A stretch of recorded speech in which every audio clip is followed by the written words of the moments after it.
manera local se da el despido de un compañero de TV Azteca, otro más del Canal 28 por expresiones hacia el gobierno estatal como municipal. Esto es, se está ahí atentando contra la libertad de expresión. Pues fíjese que sí conozco el caso del reportero de Televisión Azteca por su propia expresión en el portal de Facebook y por lo que se ha informado en medios ya nacionales. Es un síntoma inequívoco del ambiente de deterioro político y de regresión autoritaria que se vive en el estado de Chihuahua, en donde el gobernador del estado se cree propietario de vidas y destinos y en donde ha desarrollado una especie de monarquía local, ya no digamos de caciquismo político, sino de auténtica monarquía local, en donde cualquier crítica, cualquier disenso que se produce, así sea en las redes sociales, tiene consecuencias en el entorno de los medios de comunicación. Porque si somos objetivos al recuperar el caso del reportero de Televisión Azteca, en realidad las críticas que generó las escribió en su portal de Facebook, ni siquiera en términos del medio de comunicación televisivo. Ello es todavía mucho más delicado.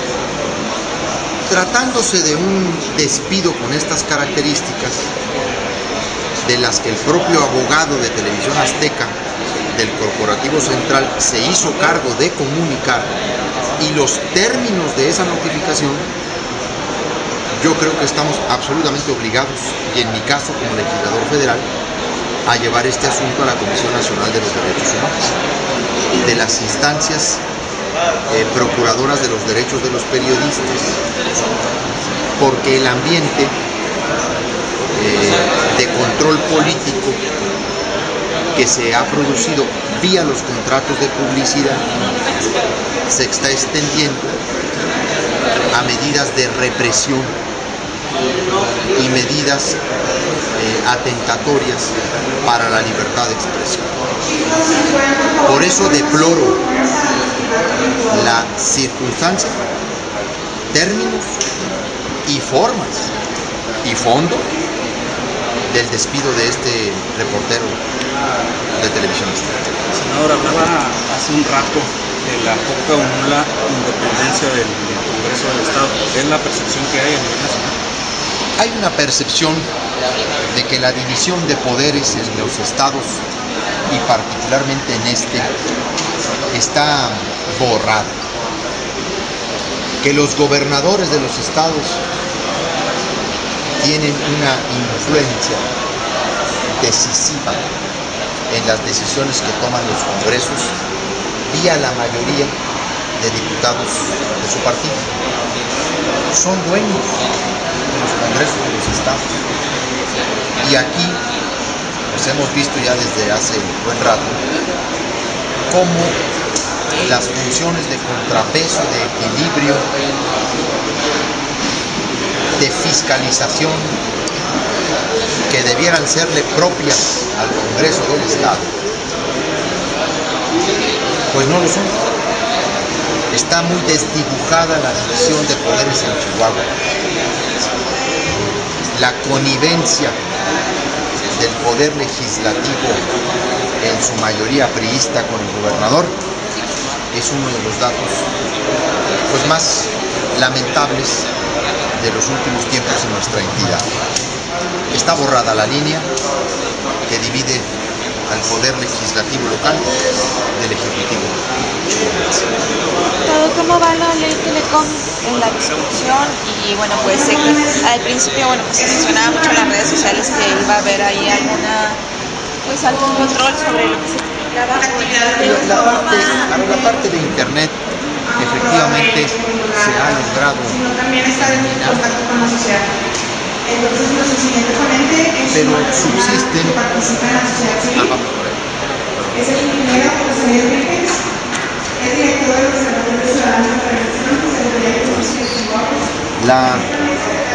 existen las principales regresiones, omisiones y francos regalos a Televisa en el proyecto gubernamental.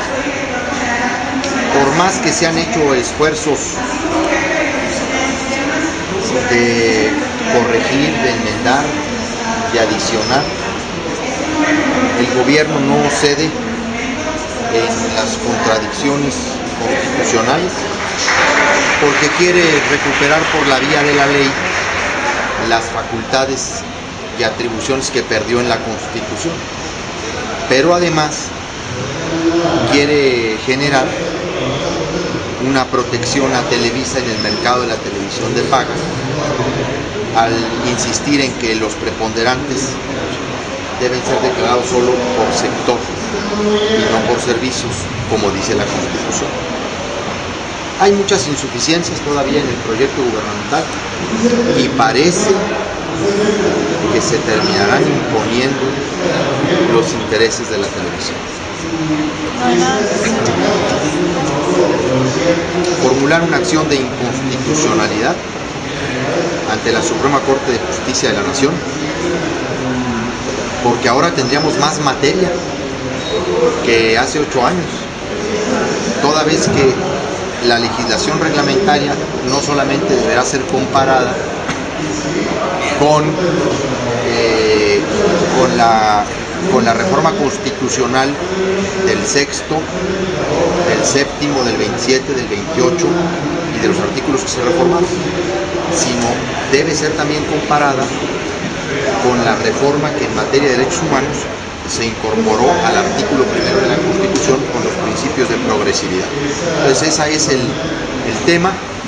Vamos a dar la batalla la próxima semana, ya viene el dictamen la próxima semana y el extraordinario. Bueno, yo voy a plantear con toda claridad mi oposición al proyecto. Si no corrige los asuntos fundamentales, lo voy a votar en contra y por supuesto que voy a presentar tanto un voto particular como distintas reservas a artículos que me parecen muy delicados.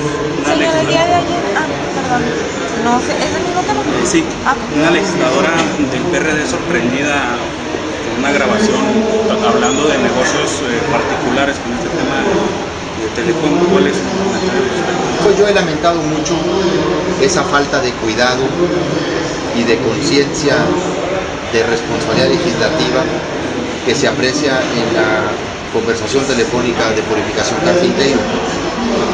Creo que pues, hay un evidente conflicto de interés. No le es dado a un legislador, así sea construyendo fantasiosamente un negocio en una llamada telefónica, pretender utilizar la información que tiene para construir una empresa o privilegiar un interés particular. También he dicho que hay que ubicar el contexto de esta llamada y el momento en el que se decide darla a conocer. No concretó ningún delito, también eso hay que decirlo. Si hemos de criticarle algo, habría que decir que es una falta de escrúpulo, pero no ha hecho propiamente nada ilegal o indebido. Sin embargo, se ha lanzado una campaña de linchamiento para tratar de debilitar una voz que ha sido crítica de esta reforma y sin duda una de las voces informadas, especializadas en el debate de las telecomunicaciones en la Cámara de los Diputados. Nos han producido una baja, vamos a decir así, importante, los intereses del duopolio televisivo al filtrar en este preciso momento, cuando estamos en el tramo final de la discusión de la legislación en telecomunicaciones, esta conversación que tiene muchas bandas, porque es una bola de varias bandas, yo diría de 3 bandas. Por un lado, cumple un efecto intimidatorio a una clase política que es muy vulnerable por faltas acreditables y manejos irregulares. Entonces cumple un efecto intimidatorio donde les dicen, miren lo que les puede pasar, políticos como lo que le pasó a la diputada Carpintero. Entonces esto quiere decir que todos los políticos tienen cola que les... No todos, pero algunos sí, y muchos de ellos son de los que andan ahí sacándole sus intereses a las televisoras, y precisamente para que se mantengan firmes en esa circunstancia, pues es que les mandan un mensajito así. El segundo efecto que tiene esta conversación o esta campaña es también de alguna manera un contragolpe. Si se ha excusado de participar en la discusión Purificación Carpintero, pues más estaría obligado a excusarse de la discusión Javier Lozano Alarcón, que trabaja para los intereses de Televisa, del PRI y de Peña Nieto, y los miembros de la telebancada, que son varios de ellos directivos de Televisa, o sea, participan en la empresa o vienen de ahí, y obviamente otros legisladores en otros partidos que tienen vinculación directa con las televisoras. Pues ahí hay primos, ahí hay hija, ahí hay hermanos de dueños y directivos de las principales televisoras del país, y la ley de responsabilidad de los servidores públicos limita en términos familiares hasta el 4º grado colateral. Señor, sobre lo que pasó el día de ayer aquí en Congreso, donde se cierran las puertas a organizaciones civiles y se aprueban estos códigos de procedimientos civiles y familiares en los que se están, donde las organizaciones mencionan que hay unas facilidades para el desalojo casi inmediato, hasta de 2 meses, de personas que tengan deudas con bancos. Bueno, en primer lugar, es evidente la desintonía del Poder Legislativo local con relación a los intereses de la ciudadanía, que ni siquiera en términos de una audiencia pública o especializada tomó en cuenta la opinión. Cada vez está siendo más frecuente que se evite la consulta a los grupos ciudadanos y organizados en torno de problemáticas de vivienda urbana, de servicios públicos, de derechos sociales. Pues se le ha dado la espalda a la participación ciudadana. Se está prescindiendo de los ciudadanos en la confección de las leyes. Es muy importante por lo menos escuchar sus puntos de vista. Pues yo lamento que así haya sido, y que una problemática como la que representa la vivienda y las deudas hipotecarias y de distinta naturaleza en términos de la vivienda, pues no tengan una mayor comprensión social desde el Poder Legislativo. Porque como si los tiempos estuvieran bollantes, o el florecimiento económico de Chihuahua a la orden del día, o el desarrollo de empleos, pero al contrario, la economía de Chihuahua es una economía que está desactivada, y la obra pública detenida por el enorme endeudamiento del gobierno de Chihuahua. Ya no hay dinero en esta estructura estatal ni para cubrir programas fundamentales. Hay un gran problema. Entonces, el ambiente pues no es el más propicio para endurecer estas medidas. Yo leí hoy, por cierto, la parte normativa, pues sí me parece que se endurece. Yo creo que no es el ambiente propicio para hacer eso.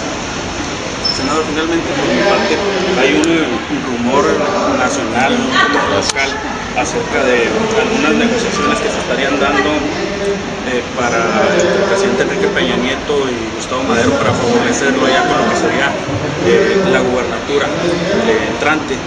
¿Cuál es su opinión respecto de esto? Pues yo creo que es una especulación absurda. Yo creo que la leyenda, ¿cómo le llamamos el rumor? Yo creo que el rumor es tan absurdo de uno como de otro lado. Yo no creo que Peña quiera ceder ningún estado. Al contrario, lo que quiere es controlar los estados lo más que puedan. Y tampoco creo que Madero se preste a una cosa así, ni le veo tampoco posibilidades en tan poco tiempo de construir una candidatura en el estado.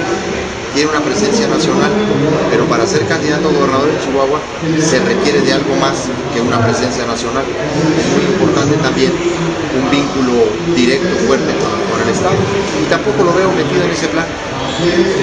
Falta mucho tiempo, pero buscaría usted entrar pues a una contienda?